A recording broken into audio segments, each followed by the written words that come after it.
Want to see the time at a glance without opening any apps? In this video, I will show you step by step how to add a clock widget to your Android home screen. Let's get started. The first thing you want to do is touch and hold an empty spot on your home screen until this customization menu appears. From here, tap on Widgets. Now, you want to tap on the search bar. Here, search clock. Then tap on the clock option. Now you will see different available clock designs.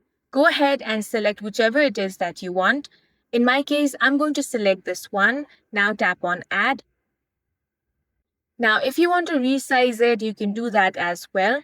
Now if you tap on the clock option, you will find different options such as alarm, world clock, stopwatch, and timer from here as well. And in this way, you can simply add clock widget to home screen on Android. And that's it for this video. If you found it useful, make sure to hit the like button and subscribe for more videos like this.